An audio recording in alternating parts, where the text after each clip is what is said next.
apa yang kita dapatkan sekarang itu adalah hasil atau perbuatan yang pernah kita lakukan di masa lalu. Nah, pada pembahasan kali ini kita bahas atau kita bicarakan dalam konteks usaha atau bisnis saja ya. Nah, di tahun 2013, tepatnya bulan Juni, saya putuskan untuk memulai usaha di bidang properti, yaitu di bidang konstruksi untuk pekerjaan bangunan interior maupun arsitektur.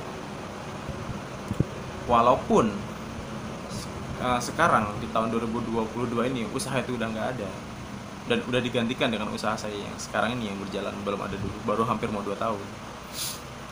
Namun dari pembelajaran kebangkrutan saya di 2020 itu bisa menjadi bekal untuk saya memulai bisnis yang baru sekarang ini dengan cara yang lebih sehat gitu. Jadi untuk teman-teman yang pernah merasakan rugi ataupun bangkrut seperti saya di tahun 2020 itu, jangan berkecil hati, ambil pembelajaran positifnya apa, dan itu bisa kita terapkan di usaha kita yang akan kita rintis baru nanti, atau yang bisnis yang lama itu kita kembangkan dengan cara yang baru.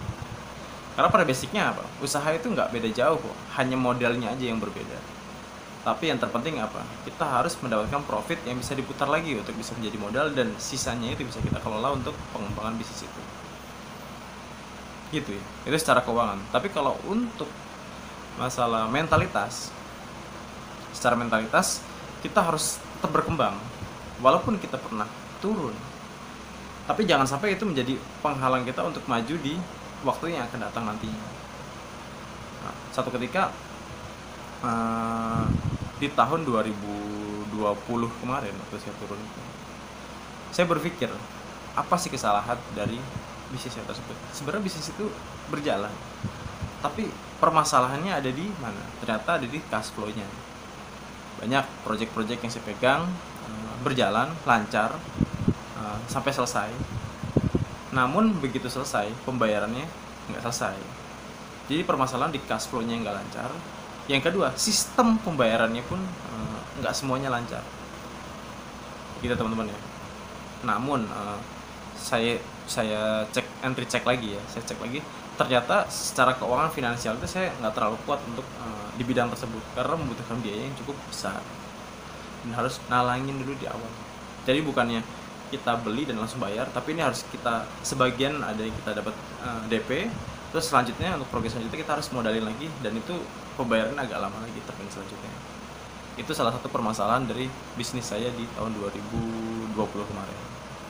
Nah, jangan sampai hal tersebut sampai menjerumuskan saya di bisnis saya lagi ke depannya, maupun dalam mengembangkan usaha itu, maupun saya memulai bisnis baru lagi. Nah, saya menyikapi usaha saya waktu itu di tahun 2020 karena usaha tersebut nggak bisa saya benahi masalah sistem pembayarannya, karena sudah saklek dari customer atau klien saya itu mintanya seperti itu. Klien yang udah berlangganan dengan saya itu, dengan maunya tetap seperti itu, mau nggak mau ya saya tutup usaha tersebut. Hanya saya andalkan apa? Itu hanya saya andalkan adalah ada 2 kategori, ada desain dan ada konstruksi. Yang desain memang marketnya nggak terlalu banyak, tapi masih saya jalankan. Walaupun sekarang udah saya nggak ambil lagi ya, karena marketnya udah nggak tahu kemana sekarang, udah kurang market untuk desain. Yang sampai per seminggu yang lalu masih ada yang kontak saya, itu adalah pekerjaan konstruksi, di mana saya harus memodalkan proyek tersebut sebelum saya dapatkan marginnya atau untungnya setelah konstruksi itu tersebut selesai. Jadi karena sistem tersebut dan saya ukur diri saya nggak punya modal yang besar, lebih baik saya tinggalkan aja proyek tersebut. Akhirnya saya hanya mengambil jika ada pekerjaan desain, dimana kalau desain itu hanya mengandalkan mindset pikiran saya, bagaimana saya membuat konsep desain tanpa harus saya mengeluarkan modal berupa uang, karena secara finansial saya nggak terlalu bermodal besar. Nah, akhirnya di 2020 akhir waktu itu ya, setelah saya beberapa bulan nganggur dan hanya mengandalkan sisa-sisa tagihan yang saya tagih ke customer saya, di akhir 2020 itu saya coba memulai usaha yang kecil. Namun karena pembelajaran sebelumnya saya pernah bermasalah dengan cash flow yang kurang lancar. Akhirnya saya cari usaha kecil namun yang cash flow-nya lancar. Nah, terciptalah usaha yang sekarang saya jalankan itu, yaitu merek brand Aku Tahu, di mana produknya adalah tahu kriuk, tahu tahu apa tahu kopong yang luarnya kriuk. Teman-teman bisa lihat di video-video di channel saya ini ya, produk-produk atau produk Aku Tahu itu seperti apa. Jadi bukan masalah produknya, kita bahas secara bisnisnya. Jadi yang saya konsenkan adalah bisnisnya yang akan datang ini harus sistemnya adalah ada uang ada barang. Kalau nggak ada uang, mending nggak usah beli. Daripada seperti dulu ya, saya ada satu kontrak harganya 200 juta, 300 juta, tapi hanya saya dikasih DP mungkin cuma 20%, hanya 60 juta. Sedangkan sisanya itu untuk menyelesaikan misalkan 300 juta ya, margin rata-rata saya 30%. Berarti untuk bisa menyelesaikan paling nggak tuh butuh dana sekitar 200 juta. Otomatis saya harus menyediakan dana sebesar sekitar 100 jutaan ya. Karena kemampuan saya waktu itu kurang, akhirnya banyak saya akal-akalin lah. Ya contoh saya utang ke supplier, saya bayar tempo ke tukang-tukang. Ya akhirnya di ujung begitu ada masalah finance, karena saya nggak bisa full membiayai itu, akhirnya performa mereka pun agak turun dari kualitas bahan, hasil pekerjaan. Karena mereka beberapa vendor ada yang nggak mau nunggu seperti saya ke customer gitu. Mereka nggak mau tahu, mereka sudah kerja ya mereka minta bayaran. Sedangkan saya begitu konstruksi selesai, saya dibayar bisa 2 bulan, 3 bulan, kadang ada yang sampai 6 bulan pembayaran. Kalau mereka saya bikin sistem kayak gitu, otomatis cash flow mereka terganggu dan performa kerja mereka juga berkurang. Dari itu, karena masalahnya berapa tahun seperti itu terus, akhirnya saya putuskan untuk cari usaha yang cash flow-nya lebih lancar. Dia beli langsung bayar. Akhirnya terciptalah usaha saya sekarang ini. Alhamdulillah di 2021 kemarin, dari modal saya yang pertama hanya 3 juta rupiah, hanya dengan modal gerobak kemeja apa adanya, alat apa adanya, wajan, pakai wajan mertua, sodet ya buat goreng itu pakai modal mertua juga. Gerobak saya bikin sendiri bareng sama kakak saya, dibantuin. Kalau berbekal saya pernah mendesain, akhirnya saya bikin bannernya agak berdesain. Di banner itu di gerobaknya walaupun gerobak kayu tapi saya branding. Ya kemampuan saya itu. Yang kedua, saya kemampuannya hanya membuat produk tahu itu supaya enak aja. Caranya ya saya riset bareng sama istri saya. Nah, yang menjalankan itu siapa? Ya saya. Saya yang tadi nggak bisa masak, ya mau nggak mau harus belajar masak. Caranya melayani customer kayak gimana, groginya gimana. Biasa saya melayani satu orang klien yang nilai transaksinya lumayan. Sekarang satu hari melayani beberapa puluh bahkan ratusan customer dalam satu hari. Itu beda rasanya. Tapi cash flow saya lancar. Walaupun dulu di awal ya, itu penjualan saya, omset saya yang di bawah 100.000 per hari. Pernah 40.000 doang sehari. Pernah cuma 60.000 per hari. Dan waktu 1 bulan omset saya nggak lebih dari 200.000 per hari waktu itu ya. Nah, masuk bulan kedua waktu itu. Tapi karena saya ada cadangan dana untuk kehidupan keluarga saya waktu itu. Akhirnya alhamdulillah masih bisa berjalan usaha itu. Nah, begitu masuk bulan kedua, alhamdulillah omset udah di atas 200.000 per bulan. Masuk bulan ketiga, ini alhamdulillah. Mungkin ya karena ada doa dari orang tua, doa dari istri, dari anak, usaha bisa berkembang. Masuk bulan ketiga, omset udah 400.000 sampai 500.000 per harinya.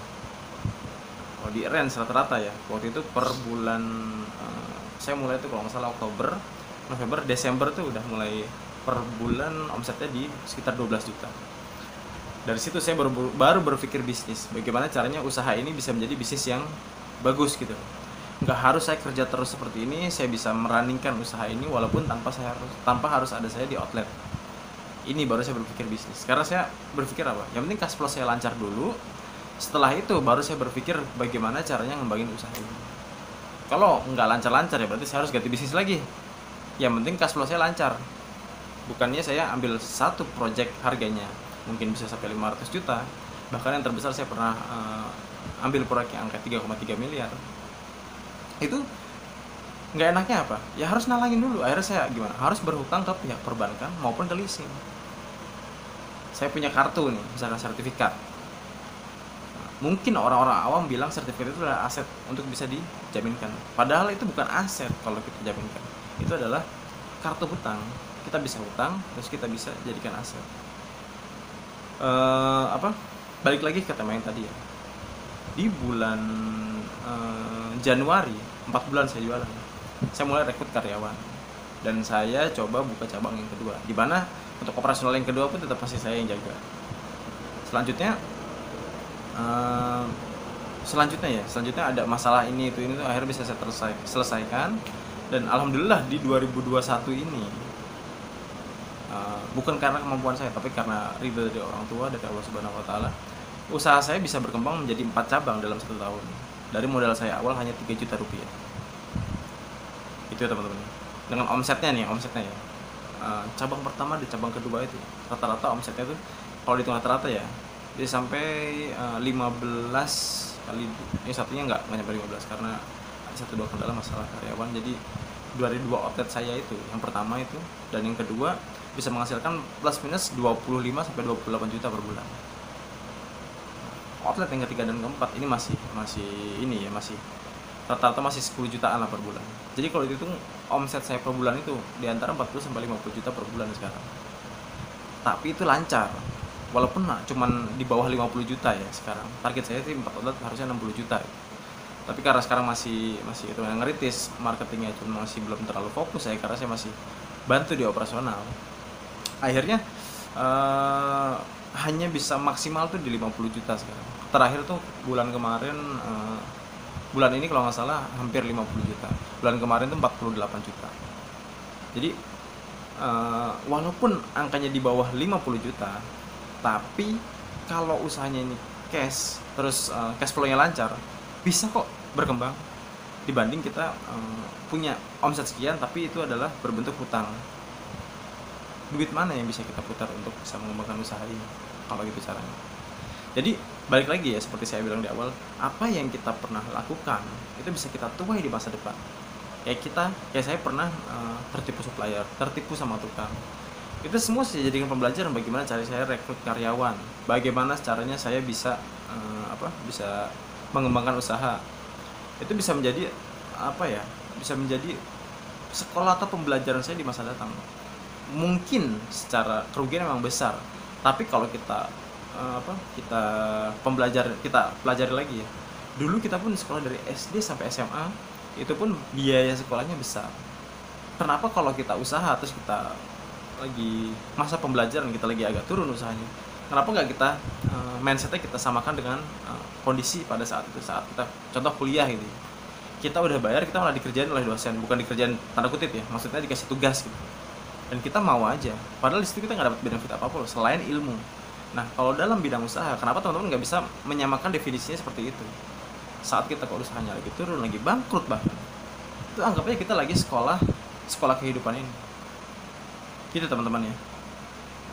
Jadi apa yang kita pernah jalani itu akan kita tuai satu saat.